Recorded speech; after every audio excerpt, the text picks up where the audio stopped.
সকাল বন্ধুরা, এখানে আমি মাশরুম নিয়েছি। দেখুন এক এক এক প্যাকেট বলতে গেলে, আর পেঁয়াজ কেটে নিয়েছি। এখানে আমি একটা নতুন রেসিপি তৈরি করছি, যেটা নাম দিয়েছি আমি চিজি মাশরুম চাপ। এটা কিন্তু সম্পূর্ণ আমার নিজস্ব রেসিপি, আমি নিজের মন থেকে বানিয়েছি।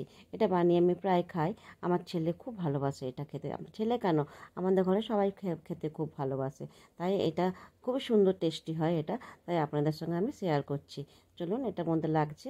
দেখুন, প্রথমে তো আলুটা গোল গোল করে কেটে ফ্রাই প্যানে দিয়ে দিলাম, দিয়ে ভাজতে শুরু করে দিলাম। তারপরে এখানে পেঁয়াজ কেটে রেখে দিয়েছি সাইডে, আর রসুন থেতো করে রেখে দিয়েছি। আর এই মাশরুমটাও কেটে নেবো, আপনাদের সামনেই কাটবো, কেটে নেবো তাড়াতাড়ি করে। তা দেখুন, বলেছিলাম পেঁয়াজ কেটে রেখে দিয়েছি।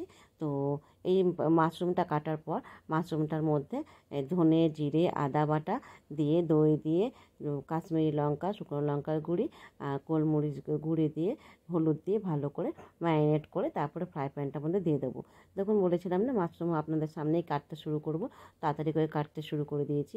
এই রান্নাটা কিন্তু খুব সুন্দর হয়, খেতেও খুব টেস্টি হয়। এমনিতেও মাশরুম খুব টেস্টি লাগে খেতে, আমার তো খুব ভালো লাগে। আপনাদের কেমন লাগে কমেন্ট করে জানাবেন। দেখুন, আলুটা ভাজা হয়ে গেছে, আমি উল্টে দিয়েছি আবার।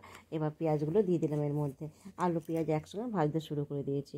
বন্ধুরা, এই রান্না করতে করতে বলছি, আমার এই চ্যানেলটার নাম হলো golden time.com রান্না হোম কিচেন। তো এই চ্যানেলের রান্নাগুলো যদি আপনাদের ভালো লাগে, লাইক করবেন, শেয়ার করবেন, কমেন্ট করবেন কোথা থেকে বলছেন।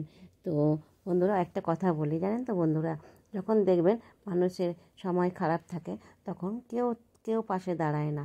আপনজন কেউ পাশে দাঁড়ায় না, হ্যাঁ। কিন্তু দেখবেন পর এসে চারিদিকে ঘিরে দাঁড়ায় আপনাকে সাহায্য করার জন্য।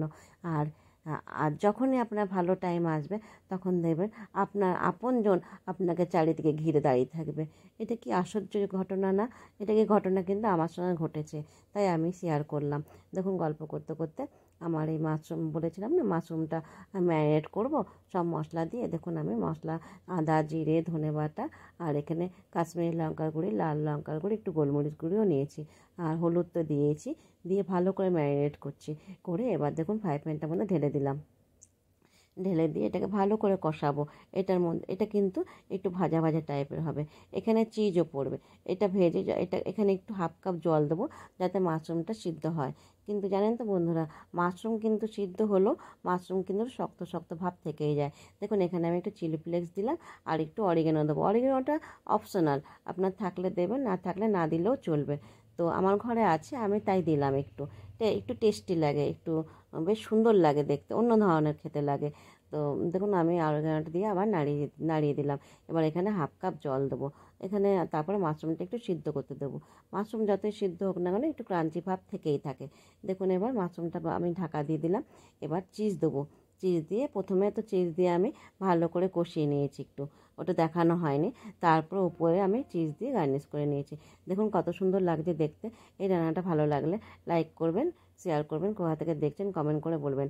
আর আপনারা ঘরে বানিয়ে অবশ্যই খাবেন, খেয়ে তারপরে আবার কমেন্ট করে বলবেন যে কেমন লেগেছিল খেতে। এটা রুটি দিয়েও খাওয়া যায়, এটা ভাত দিয়েও খাওয়া যায়। অবশ্যই আপনারা করে খাবেন।